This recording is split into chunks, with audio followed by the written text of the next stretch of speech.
Hey everyone. I'm going to wait for a few more people to join us before we get started. But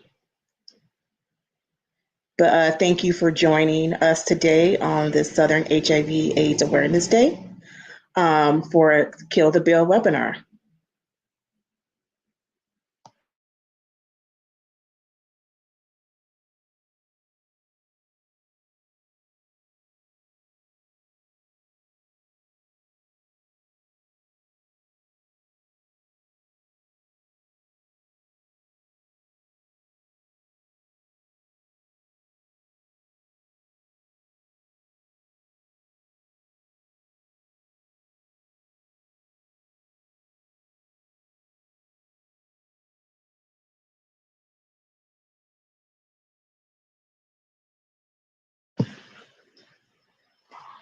If you're just joining us, please, if you'd like to put your name and introduce yourself in the chat, name, pronouns, where you're joining us from, and what organization you're joining us from.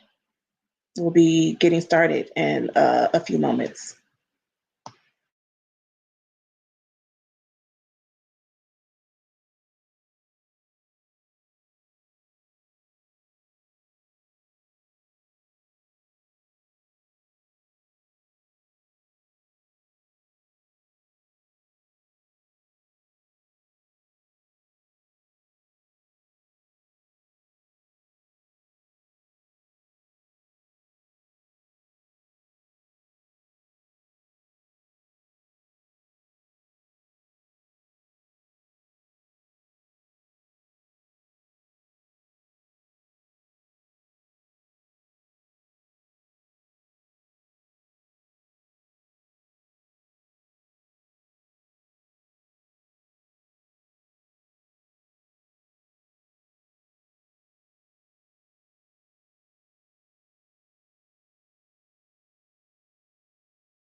Okay, we've got a good number of folks in viewing it right now. Again, welcome to the Kill the Bill webinar, Navigating Through Legislative Decisions and Mobilizing Advocates.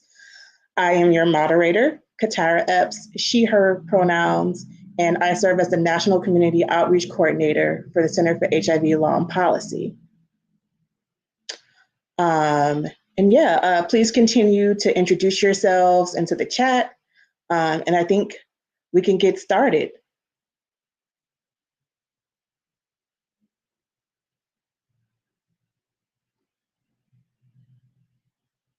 All right. So again, I'm from the Center for HIV Law and Policy. CHLP is an abolitionist, legal and policy organization fighting to end stigma, discrimination, and violence at the intersection of HIV, race, health status, disability, class, sexuality, and gender identity, and the expression, with a focus on criminal and public health systems. All right. So today we're gonna, our one-off show is introductions from our wonderful panelists. And then we're gonna moderate a panel to talk about their experiences with introducing legislation or fighting against harmful legislation. And then we'll leave time at the end for a Q&A. So if you have any questions that come up during the panel, please save them for the Q&A part of the discussion, and hopefully we can get everyone's questions answered and have just an awesome conversation. All right. So some housekeeping. So again, feel free to introduce yourselves in the chat. Please be respectful of each other and the panelists, and keep questions until Q&A portion of the webinar, just to make sure that we aren't missing anybody who has a question. All right, and so my tech assistant Amir is going to bring to the stage our panelists for the day. Just a little update. Unfortunately, our panelist Vanita Ray from Black South Rising was not able to join us. She is currently traveling, so we wish her safe travels today, right? But we still have an amazing lineup of advocates from around the South that are going to tell us their experiences during this legislative session or past legislative sessions, right? So let's get started. And I'll have Nicole introduce themselves first. Hi, y'all. Honored to be here with all of you today. My name is Nicole McAfee. I use they and she pronouns. I'm the executive director of Freedom Oklahoma. We're a statewide organization that works to build a future where all 2S LGBTQ plus folks have the safety to thrive in Oklahoma and the 39 tribes that call this land home. Great to share the space with y'all. Next, we'll go with Eric Polk. So good afternoon, everyone. I'm Eric Polk. I use he, him pronouns. I'm in Atlanta, Georgia. Today, I'm here in my capacity as the co-chair of the Georgia HIV Justice Coalition, a coalition focused on reforming HIV laws here in Georgia. We've actually had some success with that. And outside of my work with the coalition, I'm chief of staff at Pro Georgia, which focuses on civic engagement and civic participation for all Georgians. Happy to be here with my colleagues and friends. Thank you, Eric. And last but not least is Marvin Anderson. Hello, Katara and guests. Thank you so much for having me today. My name is Marvin Anderson. My pronouns are he and him. Today, I'm here in the capacity of mobilization specialist for LCCH, which is Louisiana Coalition of Criminalization and Health, which is a powerful coalition based in the state of Louisiana, where we focus on trying to get an antiquated and very harmful bill and legislation decriminalized, changed, so that we can destigmatize and decriminalize HIV. And so I'm a person that's been living with for the last 14 years. And so I am very honored to be doing this hard work. So thank you for having me today. Great. Thank y'all. All right. So again, we are here on Southern HIV/AIDS Awareness Day, August 20th. And we're so lucky to have a co-founder, Marvin, of the Awareness Day here on this panel. And so he's going to give us a little bit background in the history of this day. Yeah, so this is a full circle moment. So this is the 6th year for Southern HIV/AIDS Awareness Day, and I remember sitting in the office there at Southern AIDS Coalition with our former executive director, Nicholas Carlisle. We had just became a part of the Compass initiative as a Compass coordinating center, and our leg of the work was to focus on stigma. And we understood with the disproportionate rates that were being experienced in the South, not elsewhere across the United States, we understood that there needed to be more awareness placed on the Southern states in regards to the HIV epidemic. And so I remember us sitting around and just really brainstorming and ideating around the idea and the power of what it would mean to have a Southern HIV/AIDS Awareness Day. And so here we are 6 years later, and I've been still connected to Southern AIDS Coalition. Was with them this morning for some webinars that they had. And so here we are. And I believe that the impact that we wanted to happen 6, 7 years ago is what's happening right now, that we are getting awareness for the South, and we are getting individuals to lift up and elevate the importance of awareness in HIV in the Southern states. And so I'm very excited to be one of the co-founders, along with, at that time, we were a very small staff of individuals, were very mighty and powerful to get this work done. And so that's a little bit of history of Southern HIV/AIDS Awareness Day. Thank you so much. And yeah, I think we are ready to get started with our first question. Okay.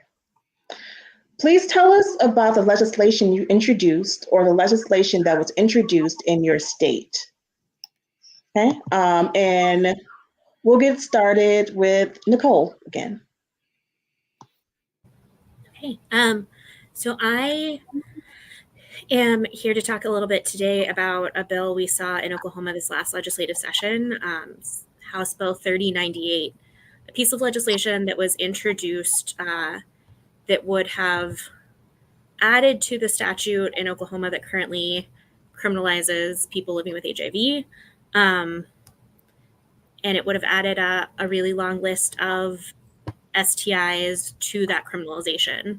The bill was run by a cis white woman who spoke on it very much from a domestic violence perspective. She is also one of the sort of foremost legislators authoring anti-trans legislation in Oklahoma, which I think is just an important overlap there. And so for us, it was a matter in a state legislature where there was also pending legislation that would have ended sex education in public schools, to have informed conversations with legislators about STIs, knowing that they have a really small baseline of knowledge there for most folks, and talking about the harm that the criminalization already does for what is already criminalized and what it would do to expand that list.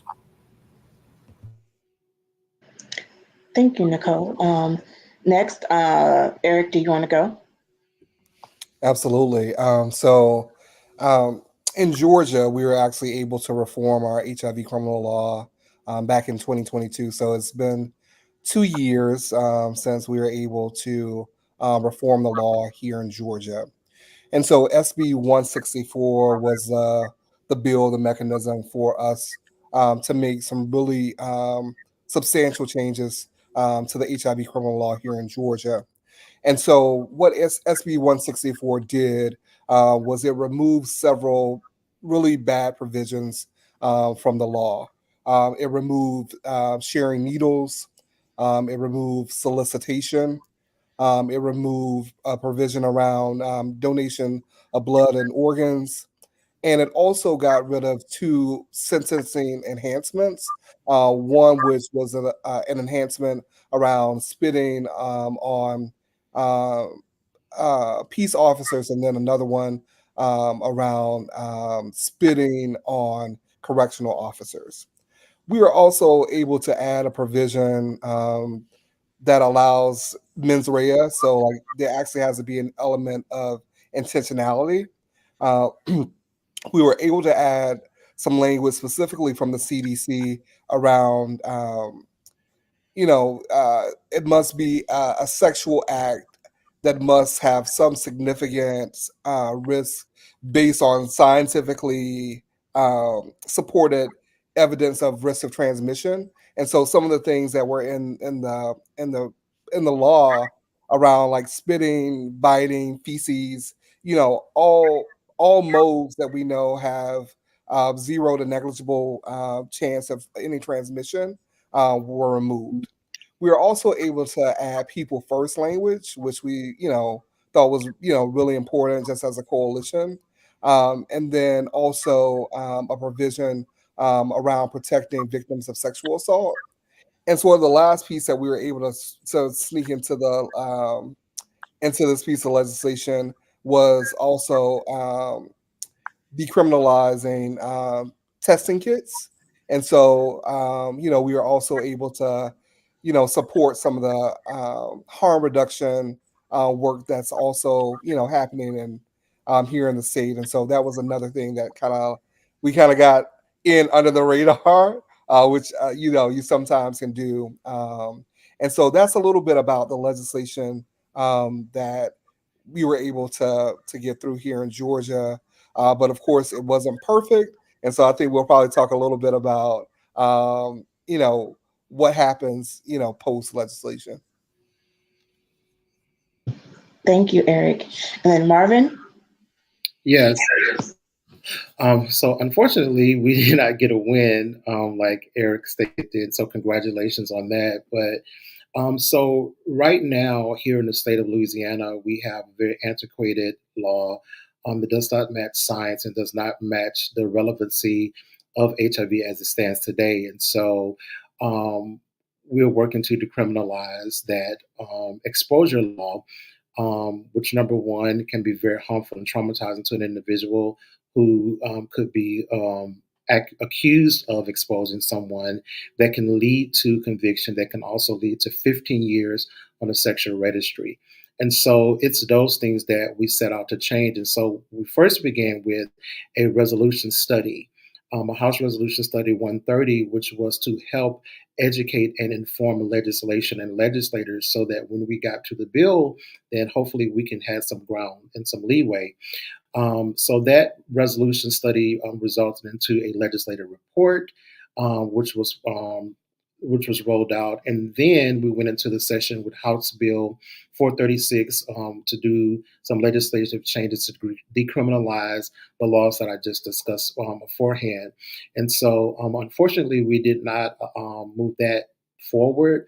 But we are already on the back end of that. We have already had, our coalition have already had a strategic planning retreat in the month of July. And so we are now in the process of getting our strategy and our plan together to start moving and get footmen on the ground so that we can be prepared for the next session. Awesome. And as someone who attends those coalition meetings, we're very excited for the work moving forward. So our next question is directed towards Nicole. And the question is, what was the most concerning about the harmful legislation or law that moved you to action? Yeah, I think there were a few pieces that were especially concerning for us.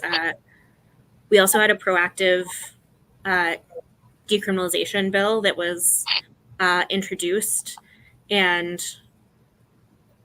right immediately as we saw this effort to expand the list of criminalized STIs, knew that was additional groundwork we needed to do to talk about just the harm of criminalization at large. And to some extent, that presented an opportunity for us to talk about the harm of the way HIV is currently criminalized as they looked to expand that list. But for us, it was concerning in a number of ways, including that it was just a really broad list of potential expansion. We knew in a state like Oklahoma that it could be used to force folks who are pregnant into jail with the threat of conviction, and force people to give birth. We also realized pretty quickly that despite this being a top concern for a lot of our public health folks in the state, that there was fear for people who were employed in any sort of government-based public health agency about speaking out at the legislature because of retaliation that we've seen in recent years. And so it really became a priority for us to figure out how and where we could stop this because of the potential volume of harm.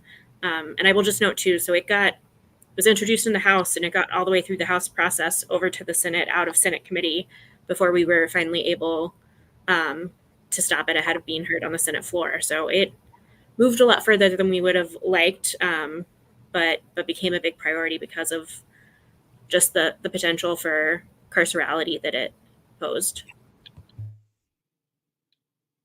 Great. Thank you so much. And it was a valiant effort. We'll talk more about just how the Oklahoma Coalition kind of band together and kill the bill. So let's move into the next question. What was needed for you to make the decision to stop or pull your legislation? And so I'm going to direct this first to Marvin. And so talk a little bit more about what it took and like the decision making of why your bill, HB 436, had to unfortunately kind of be stopped in its tracks? Sure. Well, first of all, one of the things that we did not have on our side was that our bill sponsor was not heavily involved and engaged with the bill. And so, even though we had a mighty coalition of hardworking individuals that were really doing the work to get this bill pushed through, number one, we did not have strong sponsorship support. In addition to not having strong sponsorship support, that means that we did not have strong relationships inside of that legislative process and inside of that cadre of individuals to help us push this legislation forward.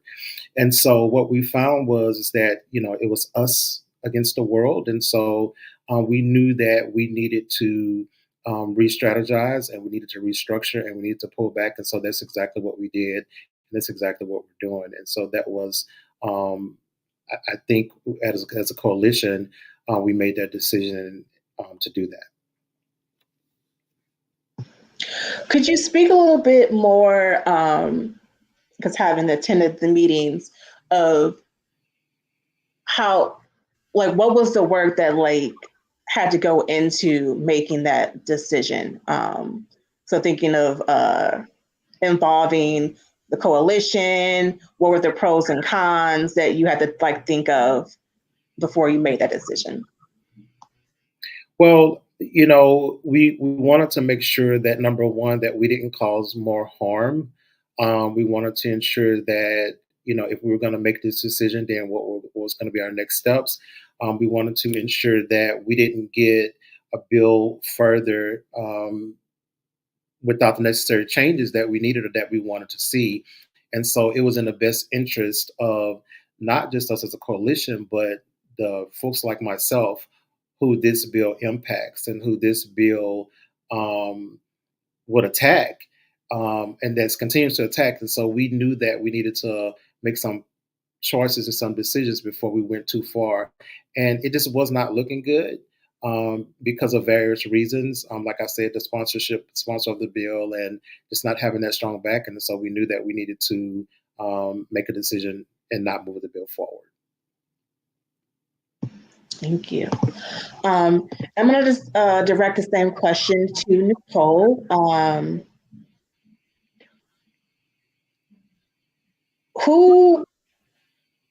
Who did you have to work with to kill the bill?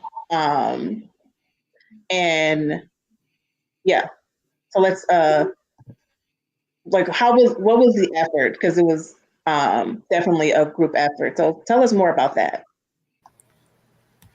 Yeah, we are really lucky to have folks with a lot of different expertise at the table and a lot of people who were weighing in and providing evidence-based information and resources for us to share with community members and with legislators. And I think we are working in a situation that's not uncommon for a lot of us in the South, where we have supermajorities in both chambers, and that means really small minority party representation in spaces, including committee spaces. And so the first committee this bill was heard in, there is only one minority party member in that committee, and he was not present at the meeting in time to ask questions or debate against the bill because of ongoing community organizing he was doing around a jail in Oklahoma County. And so one of the things that became clear for us was really the work to make this a priority for folks who were aligned with us, that there were people who understood that this was a bad bill, that were going to vote against it, but we had to do a lot of work to sort of escalate it in their mind as something that they needed to use power and capacity that they had to stop this from getting heard. And so ultimately, I think the piece where we really got that through was working with CHLP and sitting down with minority party members in the Senate and literally walking through briefing materials that we had shared time and time again, but more in depth in a way that I think created that sense of urgency and that reality of what would happen if this bill were to pass. And that allowed us to then see more effort put into really stopping this bill rather than the commitment being, I will vote against this. Great, thank you. So I want to direct this next question to Eric first. Since you have the experience of introducing a bill that did do some substantial reform to Georgia's law, thinking back, what would you have done differently in your experience of introducing the bill? Yeah, I think there's actually not much I would have done differently, actually. I think that we had a really great coalition of folks who helped to steward this process, and centering folks who are living with HIV in our coalition work. And so, I think that was a really critical piece. I think some of the things that we were able to also get into, the bill around people first language, and protecting, folks who are victims of sexual assault, I think, really spoke a lot to like the values of the coalition. I think if there was one thing that, could maybe be a little bit different was while we did have a pretty broad coalition, I think being able to make that base even broader, and how we sort of like think about bringing folks on board from other movements towards decriminalization, to challenging carceral systems. Like, how do we really bring those folks on board into this conversation? I think sometimes HIV criminalization, HIV criminal justice reform is often viewed as sort of like a niche, issue. Nobody, are people really being criminalized? Are people really, going to jail for this? Yes, they are, and it's a part of a broader system that that creates harm for often marginalized communities, right? And so I think how do we, have a stronger, drumbeat around that, and how do we start to bring in folks who are doing, criminal justice reform into the fold, into this movement space, because they are one and the same. Yes, that's a great point. And I think that when we separate those movements, or again, thinking that HIV criminal reform is kind of its own niche subject, that we further stigmatize folks living with HIV and who are at the most risk of being criminalized for their health status. Okay. And then Marvin, thinking back, and this was, you had just joined LCCH as well, so you were you were thrown right into the work. What would you have done? What would the coalition have done differently when introducing HB 436? Well, since you asked me both questions, you asked me what would I have done. And so, man, I probably would have ran the other way, but I had committed to this thing. But for more of a coalition, but I'm glad to be here because I collided with a new sense of purpose and work.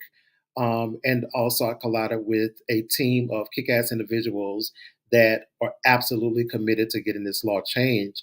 One of the things, even chatting with my colleague Dietz right now, who's in Berlin, but chatting to make sure that we get this information right today, was that we intentionally we had a study, and the study report was intentionally delayed by the DA's office, and we were not able to get that report out. We were not able to get it to the legislators, and it wasn't released until 3 days prior to us going into session. And so that was really a bad dent when it should have been 3 months before. And so that really hurt us.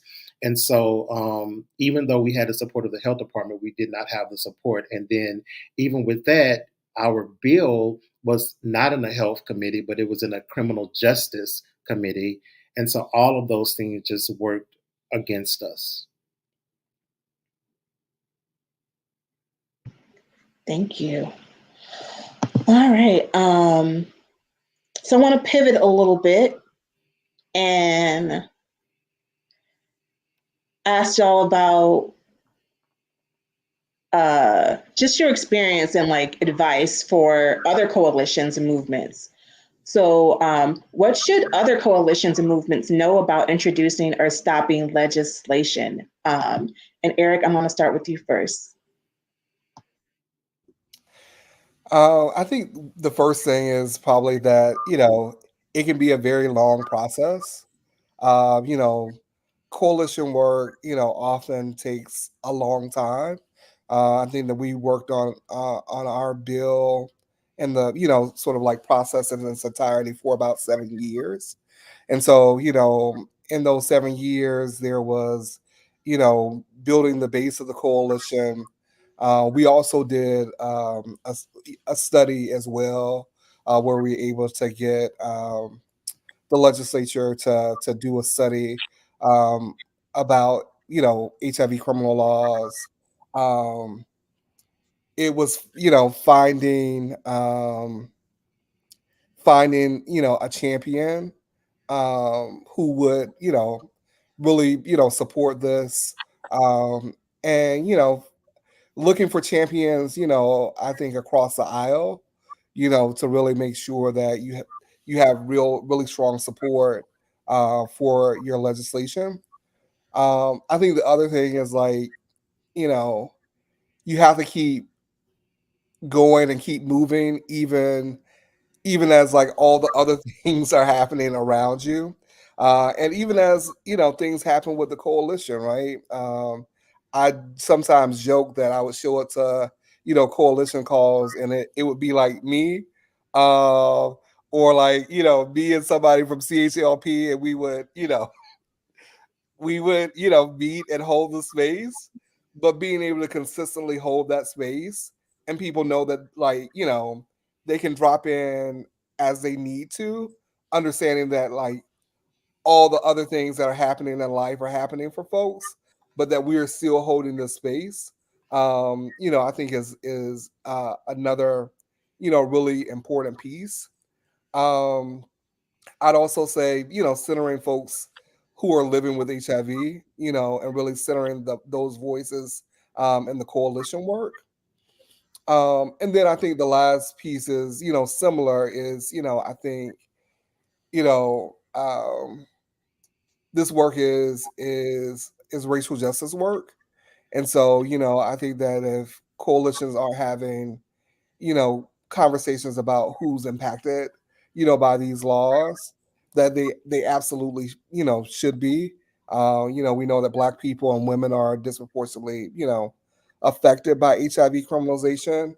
Um, that HIV criminalization is at the intersection of HIV and over policing, and so I think really making sure that those are pieces that are like uh, fundamental pieces to sort of like the values of the coalition and doing this work, because I think those are going to be really important pieces for success.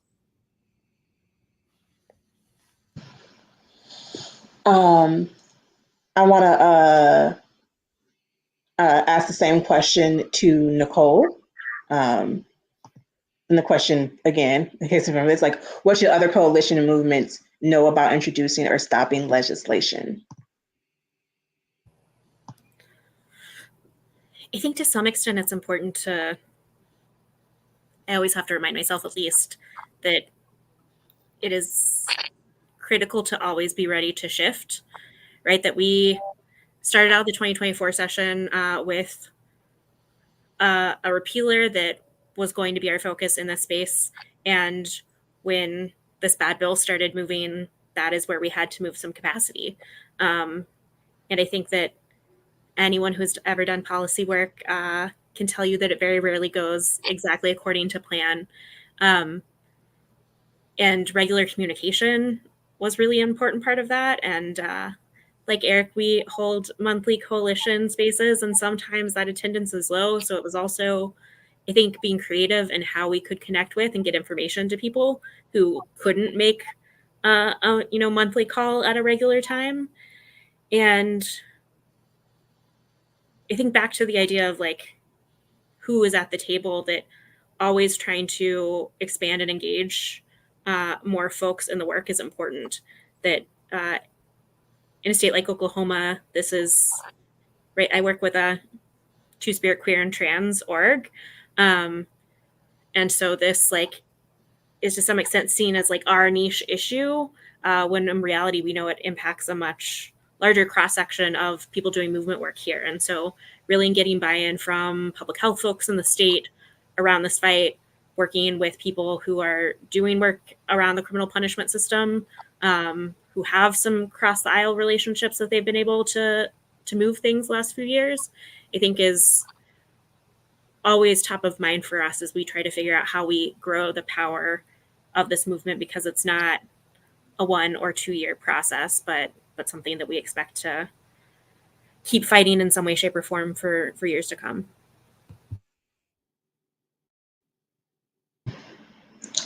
Thank you. And Marvin, if you want to end us for this question around what should other coalition movements know about introducing legislation? Oh, I'll take it.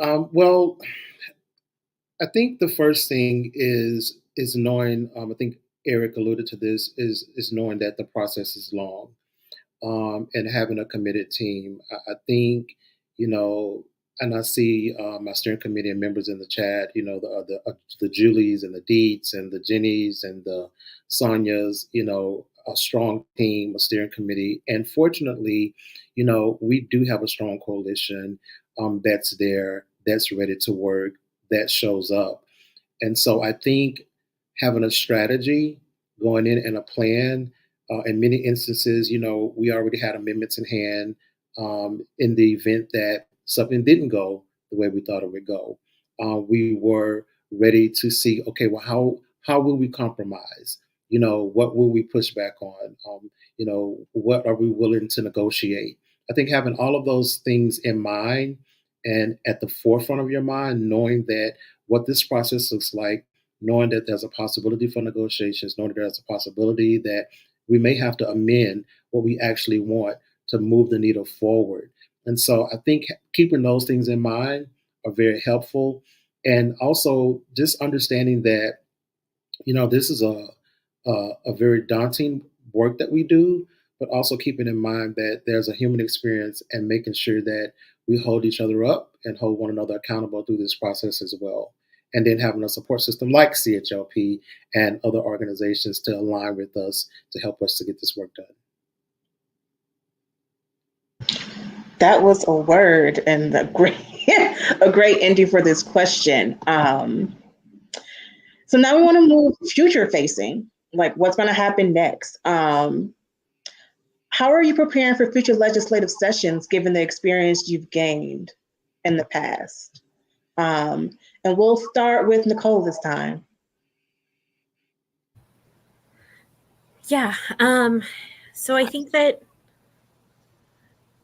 we don't assume that the bad bill that we stopped this last legislative session is a one-time thing, right? That it seems possible that it is a bill we will see introduced again this year. And so talking about the fact that it happened, talking about the potential harm and threat it posed in broader circles, I think has been a really big piece of that work.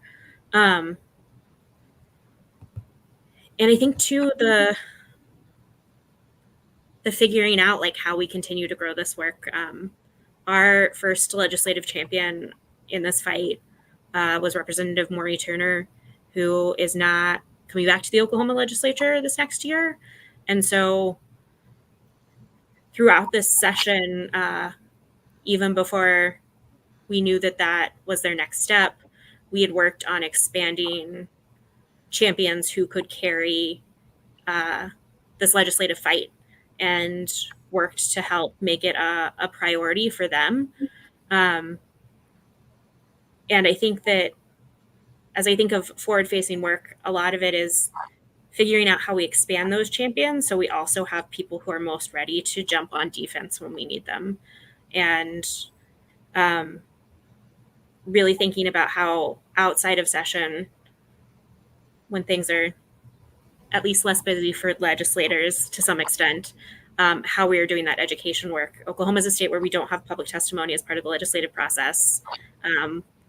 Our interim studies do not come with any actual like government study support, no data, no report that comes out of that space. It is more of a hearing where people get to choose who speaks. And so we have to think a lot, I think, about how we are educating members about bills that are going to come before them, where most of the time they don't even have time to read them. They don't get to hear from experts. They don't get to hear from impacted folks in real time. So how can we create those opportunities before we get into session, I think is a big piece of what we're doing in our forward-facing work. Right. Marvin, what's next for LCCH? This is the best question you've asked me today. I'm so excited to answer this question. Where do I start? First of all, when Nicole was speaking about a champion, and Eric talked about a champion earlier. And I think what we had this time was a sponsor. And there's very much difference between a champion and a sponsor. And so I think what I know is going forward, a legislator won't just to be able to attach their name to this work to say that they had a bill on the books. But the first thing that we're going to do is we're going to make sure that we get a champion, someone that is really serious about this work, someone that really cares about our community, someone that really wants to see this work get done. And so that's number one, identifying a clear champion, not just a sponsor. And then, we've gone through this process of our strategic planning meeting. And so we came out of that strategic planning with amazing strategy in place, subcommittees, identifying education, legislative education, getting community people and community individuals to contact their legislators. And so we have now a whole process and a working plan in place so that we can begin to strategize and get our marching orders and do the work. And so when it's time to go to legislative session next time, we will have, not that we didn't have a clear plan before, but I think, when you go and the bill is gone and then you come back, you have some new stamina, you have some fresh ideas, and you have some things that you didn't know before that you know now. And so taking all of that experience and bringing it to where we are now, meshing it with a new strategy, and then reaching out to other individuals. I saw, policy director like Will Ramirez, working with them and organizations like yourself, and, to make sure that we do everything that we can to make sure that we have resources in place and that we plan and strategize so that we can get the job done. So I am very hopeful. I'm very excited. At our strategic planning meeting, we made sure that, we're centering persons living with HIV. I mean, people at that strategic planning meeting, 71% of those individuals were persons living with HIV. And so all of those things matter and all of those things are important. And so I am very excited and very hopeful of what's to come next. So I'm excited as well and hopeful. And then Eric, I'm gonna ask you the same question with a little addendum. How are you preparing for future legislative sessions? And talk about some of the strategies for advancing additional legislation following your initial reform effort. Yeah, I think, we always kind of talk about, we can pass the law, but we still have to change hearts and minds. So there's still a lot of like hearts and minds work that needs to be done just around, educating folks around, HIV criminalization. But I think also just sort of an awareness campaign, that folks really know and understand the changes that have, happened to the law. And I mean, I think even down to, places like, our health departments, you know, now really, telling people what the changes are. And so that's one piece. I think another piece is, we would kind of like a second bite at the apple, because, it is still a felony. While it is no longer a felony up to 10 years, it is now it's a felony up to 5 years. And we know all the things about, what a felony on your record creates, additional barriers for folks. And so we like a second bite at the apple to get that additional reform at minimum. I think the bill does a good job of making it very, very difficult for someone to be charged.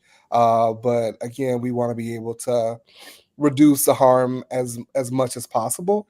And so, we're kind of working on a 2.0 strategy just around that. In the meantime, working on, can people's records be expunged? That is another piece of the work moving forward. One of the strategies that we employed leading up to the reform effort was working with prosecutors.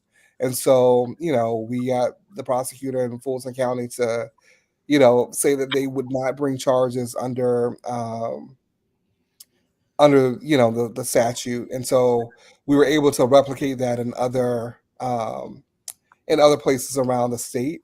And so I still think that, working with prosecutors and getting, their buy-in around this, I think, is still an important piece that I like for us to utilize, and really being able to, for folks who don't know, Fulton County is Atlanta, and so it's our largest county, and so that really helped us then in having conversations with other prosecutors, all Black women, to then sign on to do that work. And so, just because we got the reform doesn't mean that the work has stopped. We are still meeting, as Qatar, we're still meeting because people are still being criminalized under the law. There's a pending case now where someone may be potentially charged with murder. And so this is happening. People are being impacted, and we have to continue to be diligent around making sure we're doing our best to safeguard our communities from these laws, and even the remnants of these laws. Thank you so much. And just a little housekeeping. We are at our Q&A section of the webinar. So please feel free to start adding questions in the chat. For all of our panelists, please indicate like if there's a certain panelist you would like to answer the question. Please indicate that in your question. All right, we have one question already. What advice do you have for creating and maintaining relationships with your legislators? And how can we create more opportunities to educate legislators and have more conversations? And so I'm going to assume this is for everyone. And so whoever would like to go first. I'll answer. One of the things that I found is that I did and do have a relationship with legislators before I started doing this policy and decrim work, right? But once I started, I realized that I had to pivot in the purpose behind those relationships, that they were no longer for photo op reasons, or they're no longer for the party reasons, but I really needed those relationships to do work that impacted my life and the life of others in the community. And so that started with the one-on-one personal relationship building and educating them. And then that A word that, is a bad word, and that's accountability, finding a way to have that sweet spot to build relationships, but also hold legislators who you're building relationships with accountable.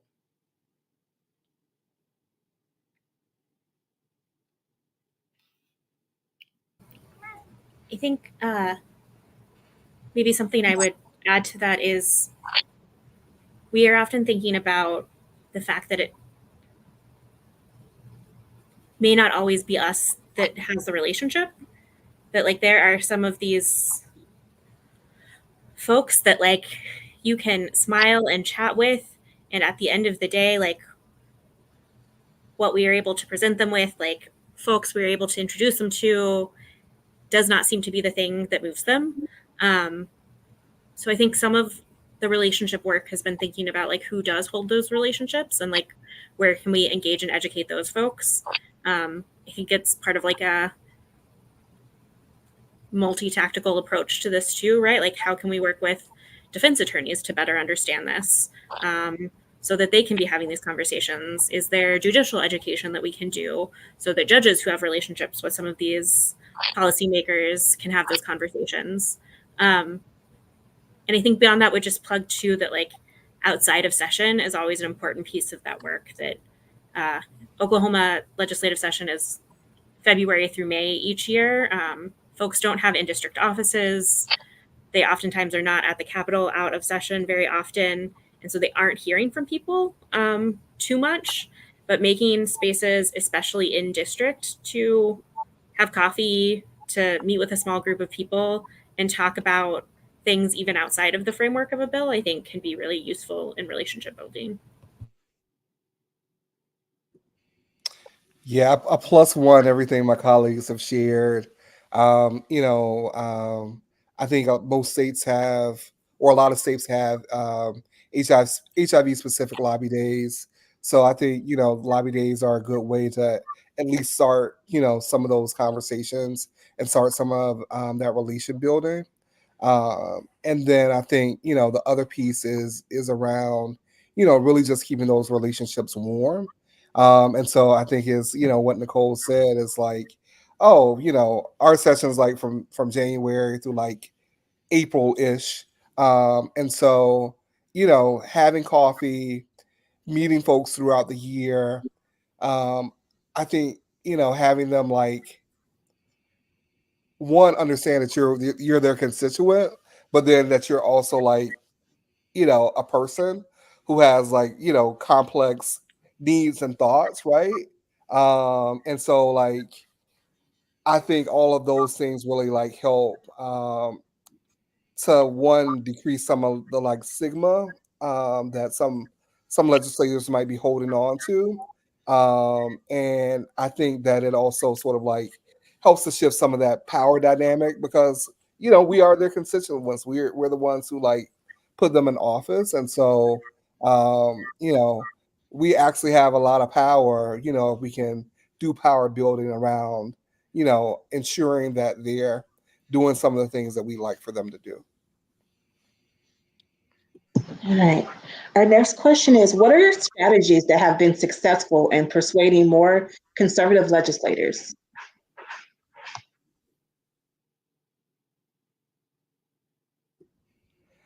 I think some of it might be, again with the relation, because I think this kind of piggybacks off of the previous question. Some of it is like the relationship building piece.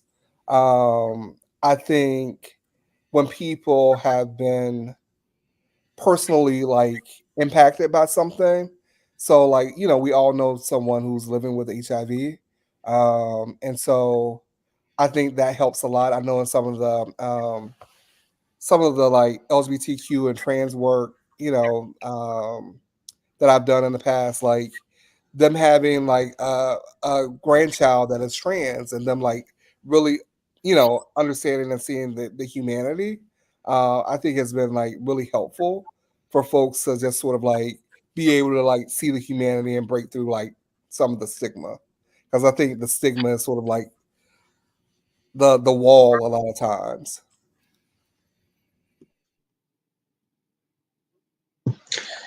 I'm going to move to the next question in the interest of time.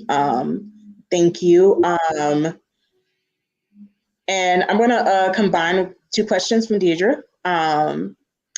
Any advice and tips, best practices for new advocates coming into this work after watching this awesome webinar?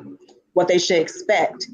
And then she also brought up, how do y'all maintain self-care during legislative session, even during the planning process? So I think those questions are pretty much related. So I'll let y'all, whoever wants to go first.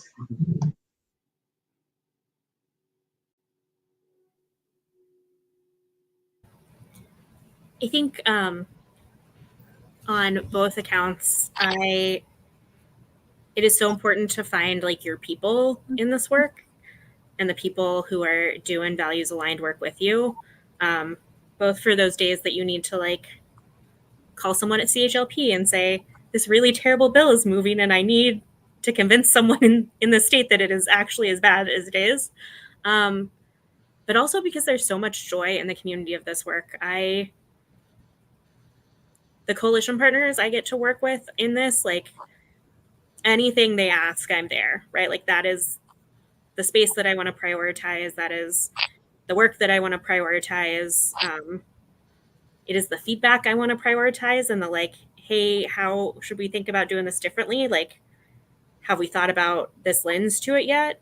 And so for me, I think it can be hard to feel like you have space to care for yourself during the worst parts of session, but making space to allow yourself to be cared for and to care for one another, I think can be a really powerful part of longevity in the work. Yeah, I totally agree with Nicole just from the experience that I've had. I guess I could say my first rep in a legislative session. It's sometimes you don't stop to think about caring for yourself when you're so passionate about the work and you're so engaged in the work. But what I found with our coalition is that we humanize, we care about one another, and that even though we're doing this work, we do take moments on those calls, on those meetings to hold space and check in and to do check in. You know, how are you? How's it going? You know, for those individuals who are part of our coalition, are part of our steering committee and leadership who may not be living with or impacted, make sure to hold space and say, hey, you know, what is it that you need for yourself, for your self-care? And, you know, honestly, Deidre, when you say, you know, what should they expect?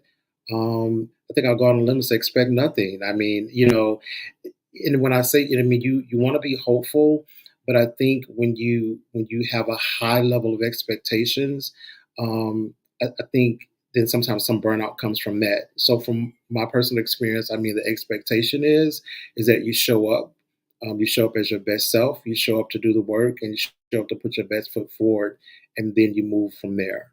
And so, yeah.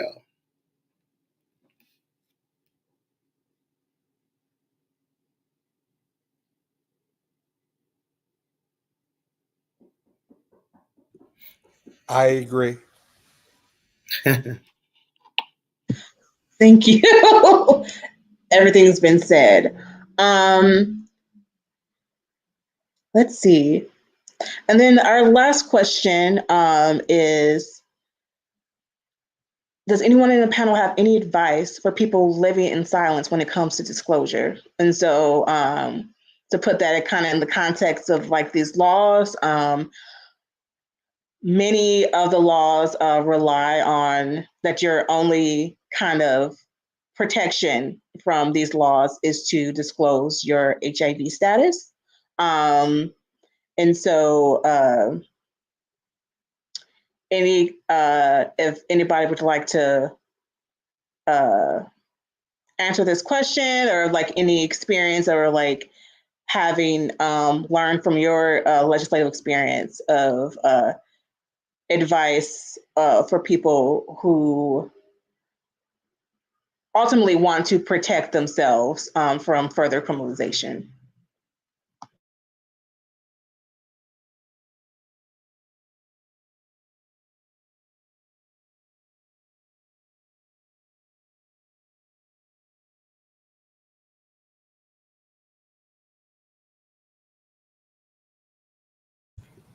Marvin, I think you're muted. Yeah, I think, Katara, you know, the first thing is knowing the laws in the jurisdiction and where you live. It's very important to know that, to know the laws of where you live. But then as far as disclosure is concerned, disclosure is a very personal thing. It is a very personal process. And so knowing the law, number one, and then, knowing what your personal journey is with disclosure, and protecting yourself in that process.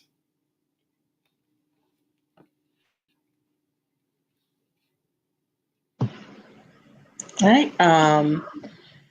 If does anyone else have additional things to say? I mean, I think, I agree with Marvin. I mean, it is a very personal thing. You know, I'd say perhaps like, documentation. So like, documenting, conversations where, you have, shared your your status with someone. I mean, God forbid, you have to go into a court that would, maybe give you, something. And so, I'd say maybe, maybe doing that, um, taking your partner, with you to a doctor's appointment, um, where, they could actually, document, during the visit that, your partner was with you while you're, maybe talking about, your HIV care. Um, and so those may be, some ways, but again, disclosure can be very dangerous. And so, I want to make sure that we're, also holding space for that. Thank you, Eric. And we're going to end there since we respect everyone's time. And really end like we all envision a world where this is not an issue, that like people are able to disclose at their own pace without fear of institutional violence or violence, interpersonal violence, in a world that's free of stigma, where people can be open about themselves without the fear of criminalization. And so I'm going to leave on that note on this Southern HIV AIDS Awareness Day. There's many more educational events all week put on by the Southern AIDS Coalition, as well as AIDS United as well. So be on the lookout. And thank y'all for joining us. At some point, we had 43 folks joining us just from this one stream. So again, I want to thank the panelists for agreeing to this and taking out time of your day and just sharing your wisdom. Until next time, y'all have a lovely day.